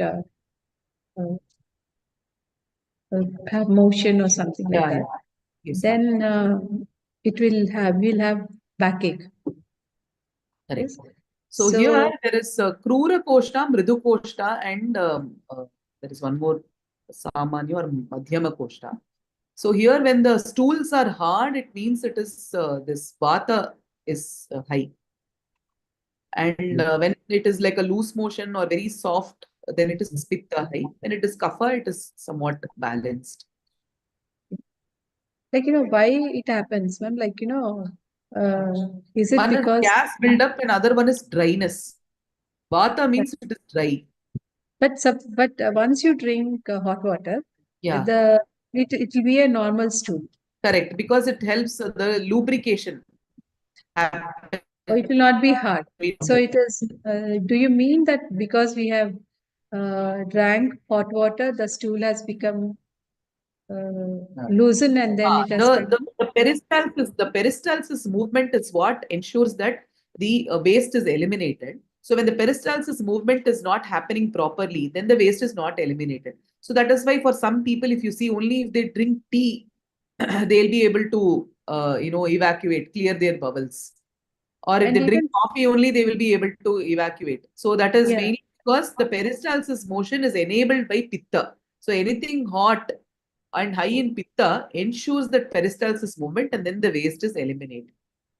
One other thing they do is they have triphala churnam in the night. yes, yeah. That also And ensures the elimination of waste. sometimes even if you don't have the regular activity, like because of some time you're not walking, Correct. like you're Yes. not doing exercise, that Yeah. particular day also you have these kind of problems. Correct. So is it because of a daily activity? I wanted to ask this question, or is There it will because be of two heredity? things. For Vata Prakriti person, the stool will be very hard. But there will be other Prakriti people, because of an external condition, their stools might have become hard. So they will have to take an appropriate medicine or perform some activity or an exercise. For example, there are yogic practices which will ensure that even if the stools are hard, you can eventually. Is it genetic also, ma'am? Genetic means in Prakriti comes, by birth. So there will be people who are Vata Prakriti who will, in general, find it difficult. Even this will be seasonal also. During winter season, Yeah, seasonal. Seasonal. This. Dry winters, especially, it will be seasonal. Yes. Any more questions, please? Ashtanga Hridaya, the Sutra Sthana of Ashtanga Hridayam text written by Vagbhatta, the first 1,000 verses give a lot of information about Ayurveda. So if you get a book on Ashtanga Hridayam, or I can point to a blog post that is there. If you read the first 30 on odd chapters, you will get a very good overview of Ayurveda. I've pasted the link in the chat box. It is Ashtanga ahsutrasthana.blogspot.com. Sutrasthana, Sutrasthana.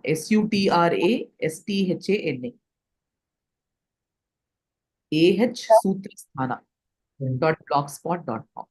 Ashtanga Hridaya Sutrasthana. Yeah.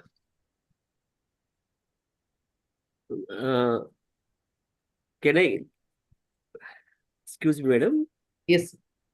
Actually, whatever definition given by you, madam, about these indigenous definition on health, samadhatu, samagnischa, it's very important, madam. Actually, Correct. The relationship with social sciences nowadays, we may studying the social sciences, madam, but we may not understanding about the fundamental aspects of good health. Even Correct. teachers don't know, parents don't know, students don't know.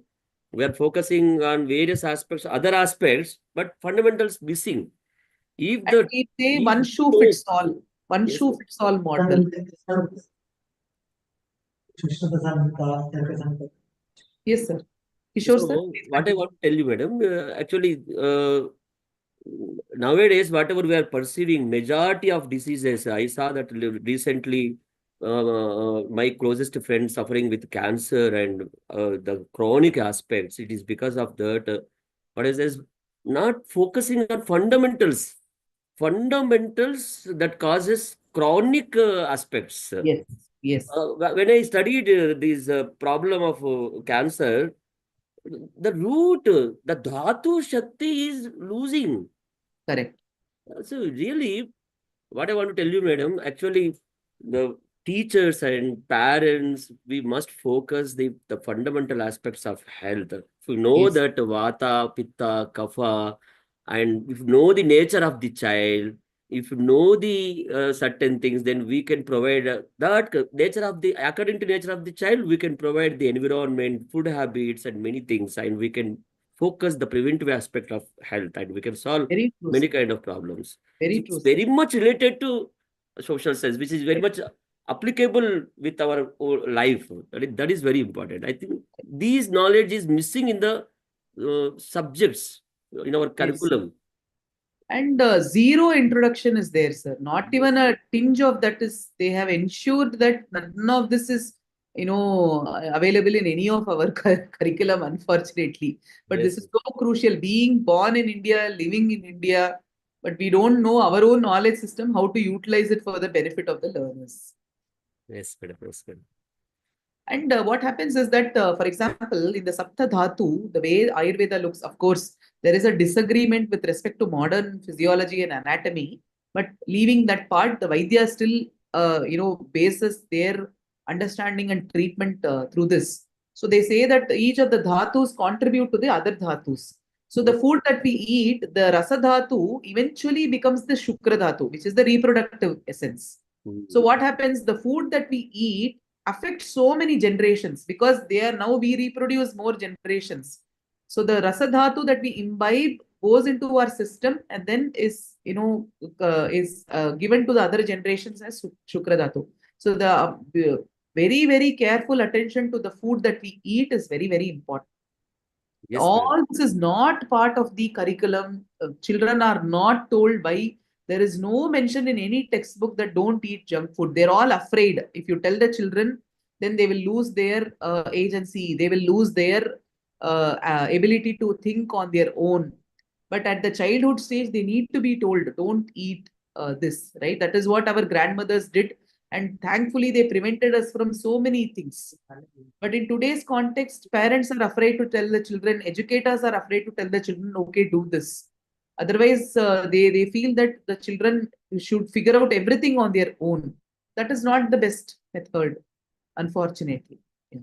Yes, madam, you are correct, madam. Actually, that's why our sages said Annam Brahma. We given a sacred state for Correct. these Anna.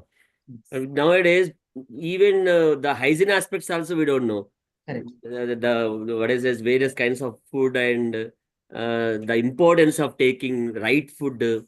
Yes. These things actually the basics we don't know. That's the biggest problem. Yes, I agree, madam. That must be part in curriculum.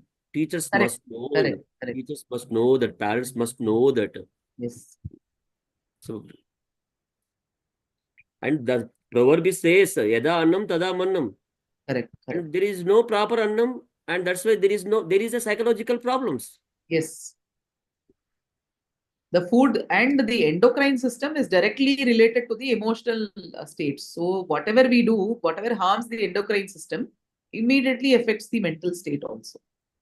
So there's so much that we can look at through Ayurveda and yoga and all these things. It can go on for a full semester actually.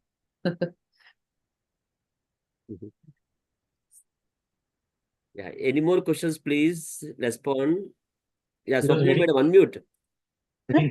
Yeah, good afternoon, sir, and good afternoon, madam. Yes.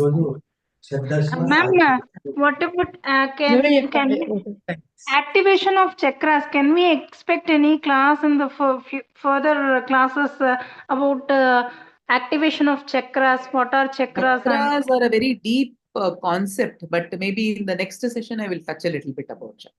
Thank you, ma'am. Truly, actually, I'm truly with zero knowledge regarding that. I just heard it, but I'm interested to know about that. So that's why I'm asking. We will go into the description of the chakras and qualities, but the activation, of course, we will not look into that. Yeah, okay. Activation, yeah, maybe it's a truly depth concept. Just I would like to know what is the concept behind that. That's all. Not truly necessary, I think so, in this particular subject. But just I would like to know what are actually chakras, and in what way it is connected to this yoga. That superficially, I would like to know. Correct. Sure. Thank you, ma'am, and thank you, sir. Participant mostly all the topics which are kept in the online workshop, day-wise topics that is very much focusing on B.Ed curriculum, IKS paper, as well as M.Ed curriculum IKS paper. Just go through that and all the things are covered. Okay. And I request to all the participants, kindly motivate all your friends, specifically teacher educators, and please motivate your students to join in the Zoom session as well as YouTube session. You please utilize the good resource lectures, and it's a time to clarify all the aspects of these related to IKS. Till now, we may feel that there is no guidance and clarity on IKS, and our Department of Education is providing such a good opportunity to clarify our IKS. That must be utilized. We have more 3 days.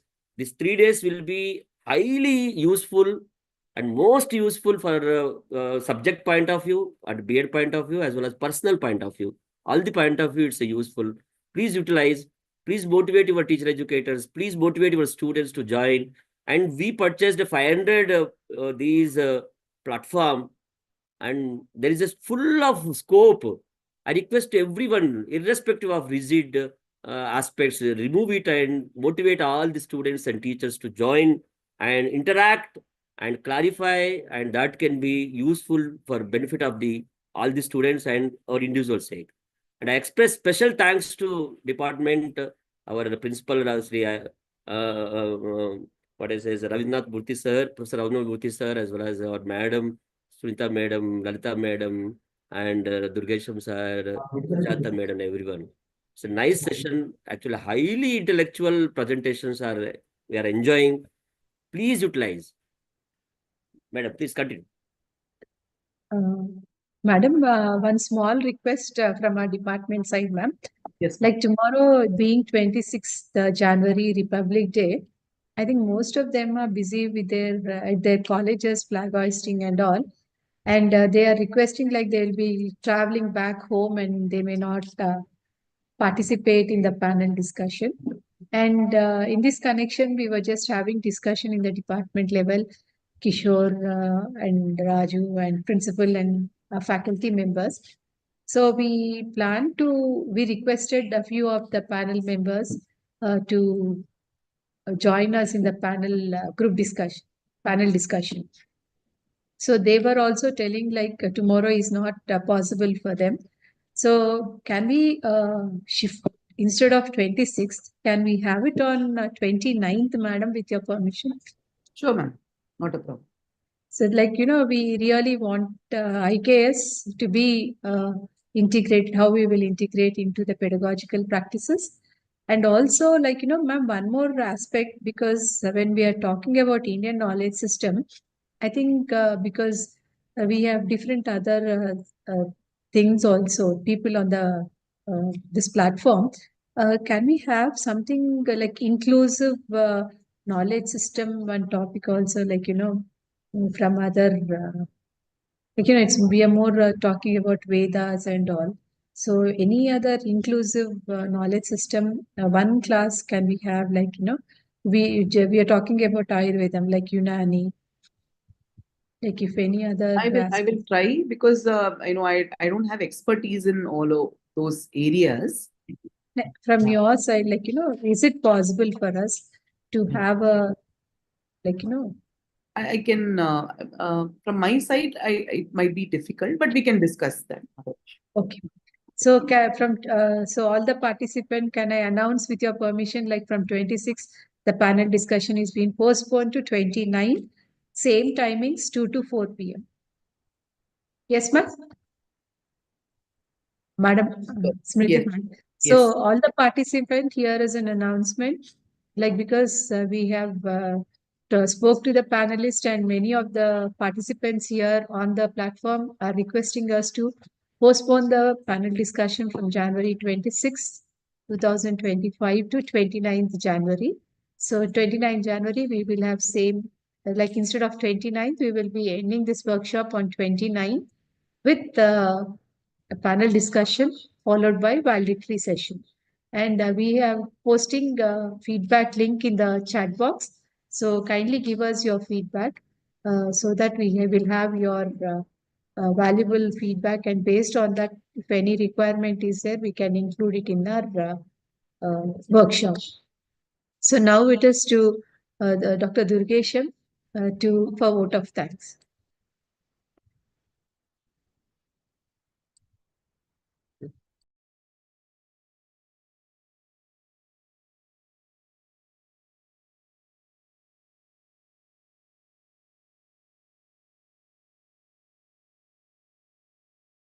Sir, kindly unmute. Sir, kindly unmute. Yeah. Hello, namaste to the resource person and also all the delegates who are participating from their respective colleges. Madam, I express my sincere thanks to you to that enlighten that your very important aspects of nowadays, that is Darshanas, which resembles that entire that personality and also that spirit of that love, that Paramatma.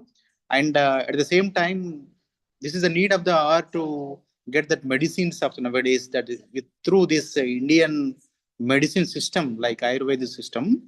And also nowadays, irrespective of that age and that professions, everybody is utilizing the services of yoga. Nowadays, it is the need of the hour. Recently, during this pandemic situations, everybody associated with all these Ayurvedic and yoga and Indian philosophy also. So today, rightly, you through your wonderful insights across all the colleges, madam, it is not exaggeration that all the colleges, they opened this online session for their students along with their faculty members. They are sit together and they have been taking the notes and inputs from you. Really, it's very wonderful. On behalf of this, all the students and faculty members of that jurisdiction of this Usman University and also Department of Education, and on behalf of principal and coordinators of this program, we are expressing our sincere thanks and namaskars from our bottom of heart to you, madam. And we are expecting the same kind of and also double inspiration programs like this, madam. Thank you so much. And we are handing up. Namaste. Namaskar to everybody. Namaste. Thank you so much, sir. Thank you, madam. Thank you, sir.